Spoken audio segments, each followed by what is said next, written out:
Avis vascular centre మన దేశంలోనే the best varicose vein hospital. నమస్కారం రమ్మగారు. నమస్తే జయ. రమ్మగారు, 9 రోజులు, 9 అవతారాలు, 9 నైవేద్యాలు, ఇవే నవరాత్రులు కదా మనం చేసుకునేది. ఈ అవతారాల గురించి, నైవేద్యాల గురించి ఒక్కసారి మాట్లాడుకుందామండి. ఒక్కొక్క రోజుకి సంబంధించి దేవాలయ పద్ధతిని బట్టి, సంప్రదాయాన్ని బట్టి ఒక్కొక్క చోట ఒక్కొక్క రకంగా చేస్తారు జయ. దుర్గగుడిలో ఒక రకం చేస్తారు. అవును. ఇక్కడ కనకదుర్గ గుడి అమ్మవారి దేవస్థానం, దుర్గామల్లేశ్వర స్వామి దేవస్థానంలో ఒక రకం, పెద్దమ్మవారి దేవాలయంలో ఒక రకం. ముందే చెప్పుకున్నాం మనం, శ్రీశైలంలో ఒక రకము, ఆలంపూర్లో ఇంకో రకము, శృంగేరి మఠాల్లో ఒక రకము, కంచి మఠాల్లో ఇంకొక రకం. ఏదైనా అమ్మవారి స్వరూపమే అనుకున్నాం కదా. నవదుర్గా స్వరూపాలు వెలయిస్తారు శ్రీశైలంలో. శైలపుత్రి, బ్రహ్మచారిణి, చంద్రఘంట, కూష్మాండ, ఈ స్వరూపాలలో స్కందమాత, కాత్యాయని ఆ స్వరూపాలు చేస్తారు. దానికి ప్రత్యేకంగా ఈవిడ ఇలా ఉంటుందని శ్లోకాలు కూడా ఉన్నాయి. ఆ శ్లోకం ప్రకారం ఆ సౌందర్యాన్ని ఆవిడ ఎలా ఉంటుందో స్వరూపం చూపిస్తారు.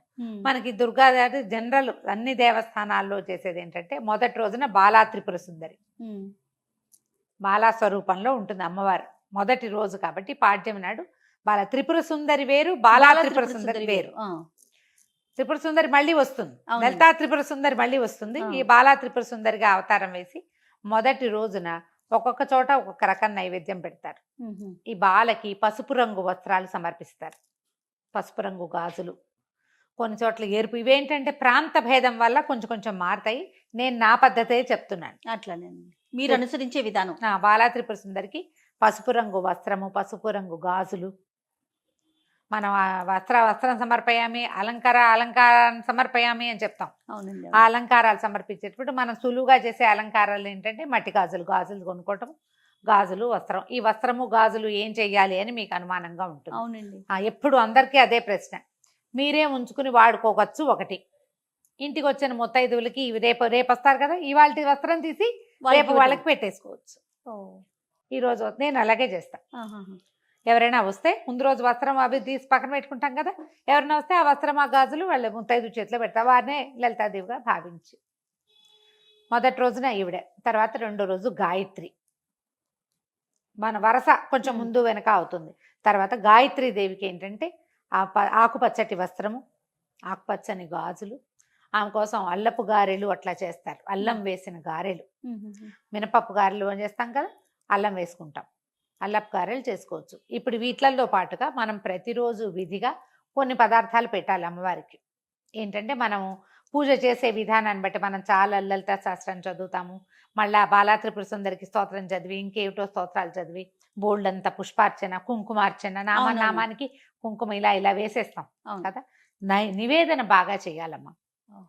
ఈ నివేదనలో మనం ఏ పదార్థం చెప్పామో అది ఊరికి ఇంత చేసి పెట్టడం కాకుండా, మీరు విశేషంగా చేసేటప్పుడు ప్రతిరోజున అంటే మీరు చేసే దాన్ని బట్టి చేసుకోండి. ఎక్కువ చేసేటట్టయితే మనం చాలాసేపు పూజ చేసుకుంటాం, బోళ్ళంతా పుష్పార్చన చేస్తాం, బోళ్ళని కుంకుమార్చన చాలా చేస్తామంటే ప్రతిరోజు నియమంగా అమ్మవారికి పెసరపప్పు, వడపప్పు, పానకము నివేదన పెట్టండి ఒకటి. తర్వాత కొబ్బరికాయ కొట్టడం, అరటిపళ్ళు లాంటివి ఫల నివేదన. వీటితో పాటుగా పులగం నియమంగా చేసుకోవాలి. బియ్యము, పెసరపప్పు, ఒక్క చిటికెడు పసుపు వేసి వండేయటం. అది మనం అన్నంలాగా తినేసేయచ్చు, ప్రసాదం లాగానే కాదు. అందులో మామూలు కూర పులుసు అని కలుపుకొని అన్నం భోజనం లాగా చేయొచ్చు. ఈ ఒట్టి అన్నం కాకుండా అందులో కొంచెం పెసరపప్పు, ఒక చిటికెడు పసుపు, ఒక చిటికెడు ఉప్పు వేస్తే అన్నం పూర్తి స్థాయి పులగం తయారైపోతుంది. పులగం అన్నం చేసే విధానం కూడా ఉంటుంది, అది కూడా చేయొచ్చు. మనం గాయత్రికి అల్లపు గారెలే కాకుండా మనం ఇది చేస్తాం కదా, మనం ముద్గోదనం అంటారు, ఏమంటారు దాన్ని, పెసరపప్పు కట్టు పొంగలు కూడా చేసుకోవచ్చు. అన్నపూర్ణాదేవికి కొబ్బరి అన్నం నివేదన చేస్తారు మూడో రోజు. ఈ అన్నపూర్ణాదేవి రోజున అన్నపూర్ణాష్టకం చదువుకుంటాం. ఎంత బాగుంటుందో అన్నపూర్ణాష్టకం, బాగుంటుంది. అమ్మవారికి అది చదువుకోవటం. కొంచెం లేత రంగు వస్త్ర సమర్పణ చేస్తాం. మరి తెల్లటి తెలుపు కాకుండా జాజిపూ రంగు, కొంచెం లేత పసుపు రంగులు అవి నివేదన చేయటం. కొబ్బరి అన్నము, పెరుగన్నం దద్దోజనం చేయొచ్చు కానీ పసుపుగా చేయకూడదు అంటారు. నేనైతే కొబ్బరి అన్నమే చేస్తున్నాను. తర్వాత ఏమో నాలుగో రోజుకి మహాలక్ష్మిని అవతారం చేసుకోవచ్చు. ఇది మహాలక్ష్మీదేవికి ఏంటంటే చక్కటిది పసుపు వస్త్రం, ఆవిడకి ఇష్టం. ఎందుకంటే విష్ణుమూర్తి ఆయన ఎక్కువగా పీతాంబరధారిగా కనిపిస్తాడు, పచ్చటి బట్ట కట్టుకున్నవాడిగా కనిపిస్తాడు. అందుకనే పసుపు వస్త్రం సమర్పించడం, పసుపు రంగు గాజులు సమర్పించడం, ఈవిడికి రవ్వ కేసరి ఒకటి పెడతారు ఒక నియమంగా. లేకపోతే శనగపప్పు లక్ష్మీదేవికి ప్రీతి అని చెప్తారు.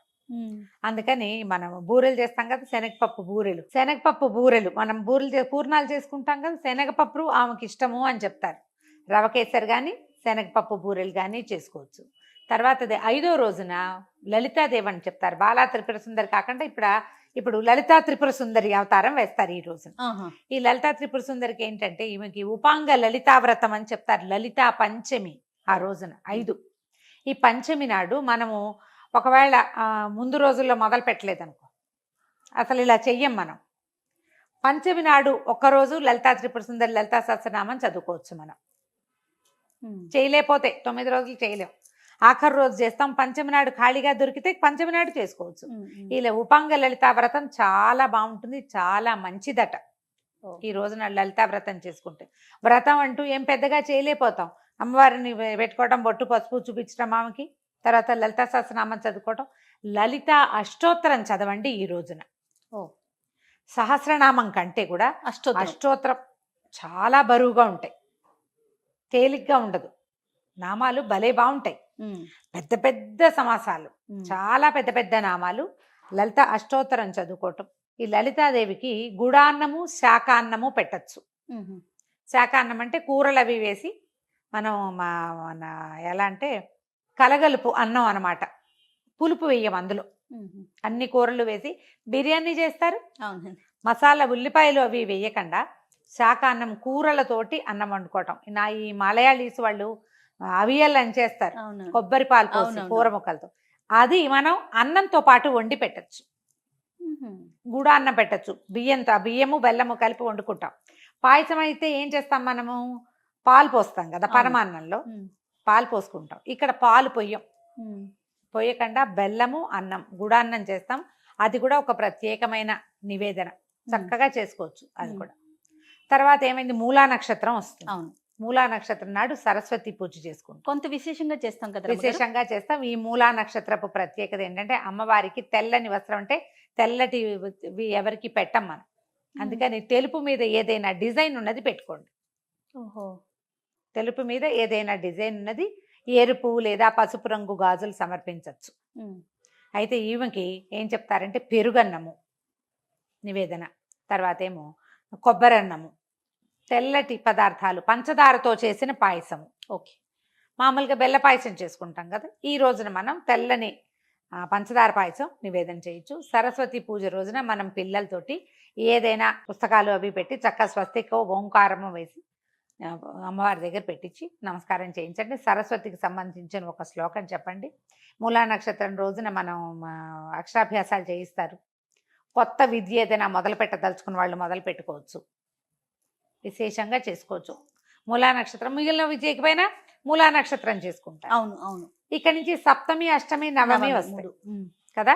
అయితే సప్తమి నాడు ఒకవేళ మనం నక్షత్రం మూలా నక్షత్రం సప్తమి నాడు పడిందో షష్ఠి నాడు పడింది అనుకోండి, ముందు వెనక అయిపోతుంటాయి కదా తిథులు.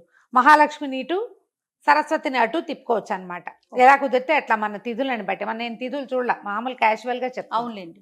అక్కడి నుంచి దుర్గా అష్టమి నాడు దుర్గని చేసుకుంటాం. ఈ దుర్గాదేవికి ఏంటంటే మనం గారెలు, తర్వాత ఏమో పాయసము, పులిహోర, మంచి కలర్ఫుల్గా ఉండేవి, బాగా ఎర్రటి మన ఏమంటారు బెల్లం కూడా ముదురు రంగు బెల్లంతో పాయసం చేయమంటారు.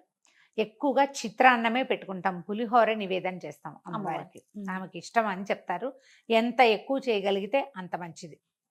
కొద్దిగా ఇంత కలపటం కాకుండా నిమ్మకాయతో కాదు, చింతపండుతోటే చేసుకుంటాం.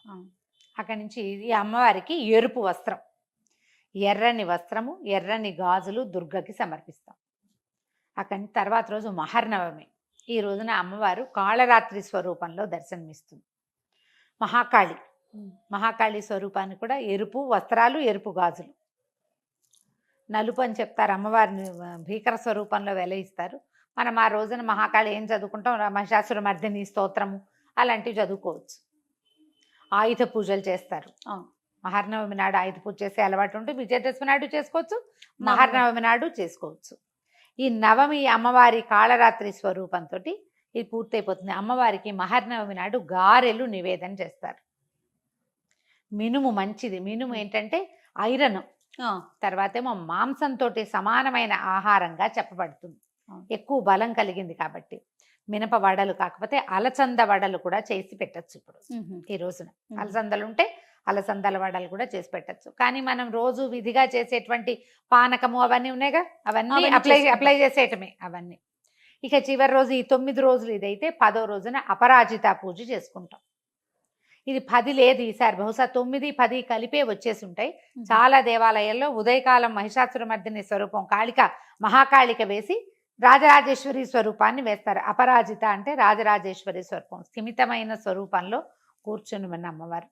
ఈ అపరాజిత పూజ చేసేటప్పుడు ఈ అమ్మవారికి చక్కెర పొంగలి, దధ్యోదనము, పాయసము, చిత్రాన్నము, పులిహోర, ఇలా అన్ని రకాల నివేదనలు.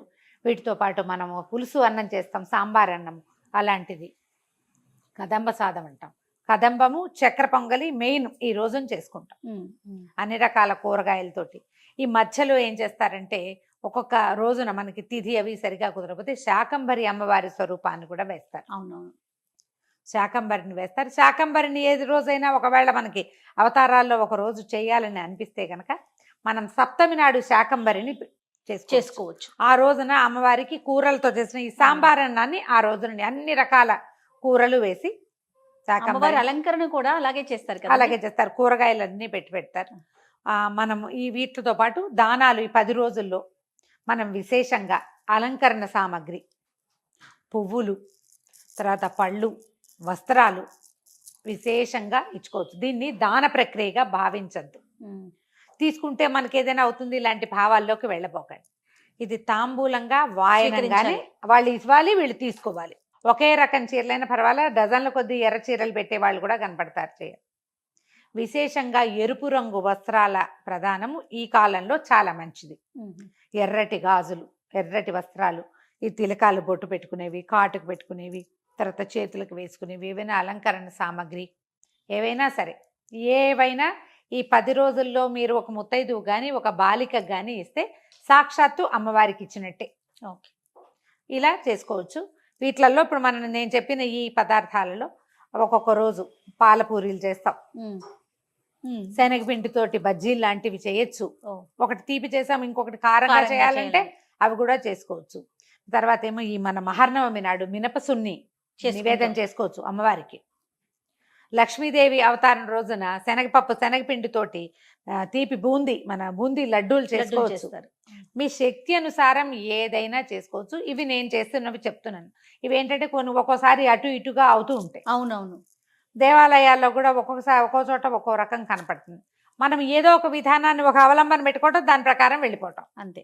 నివేదన చేయటం ముఖ్యం. కామన్ నివేదన ప్రతిరోజు పెసరపప్పు, పానకము, పులగము తప్పనిసరి, పళ్ళు, కొబ్బరికాయలు ఇవి సామాన్యంగా చేసుకునేవి. వాటితో పాటు ఇవి ఇంకా అమెండ్మెంట్లు కావాలంటే మనం వంట చేసేసుకోవటం, అన్నం, కూర, పప్పు, పులుసు అన్ని పళ్ళెంలో చక్కగా అన్ని పదార్థాలు వేసి మహానివేదన కూడా చేసుకోవచ్చు. ఆ కంచంలో పప్పు, కూర, పులుసు, చారు, ఒక బిళ్ళ పెరుగు, నెయ్యేసి ఓ బెల్లం ముక్క పెట్టి అన్నంలో చక్కగా నెయ్యేసి అవి ఒక మంచినీళ్ళ గ్లాస్తో సహా తీసుకెళ్ళి అమ్మవారి ముందు పెట్టి, ఇదిగో ఇవాళ నివేదన ఇది, నేను ఇవి చేసుకున్నాను, మీరు ఇవేమి విశేషాలు చేయలేకపోతే అన్న నివేదన చేయండి. ఎంత అద్భుతమైన నివేదనో అది. అరటిపండు పొలిచి దాంతోపాటు పక్కన పెట్టడం, చూపించటం ఎంత బాగుందో చూడు, అద్భుతం కదండి. ఎలా కుదిరితే అట్లా చేసుకోండమ్మా. ఇదే చెయ్యాలి, ఇలాగే చెయ్యాలని కాదు, అసలు చేయాలి అంతే. అది నియమంగా పెట్టుకోవటం, అదొక్కటి నియమంగా పెట్టుకుని పండగ చక్కగా జరుపుకోండి. పిల్ల పాపలతో హాయిగా ఉందాం. సంతోషం రమ్మ గారు. నమస్తే. నమస్తే జీ.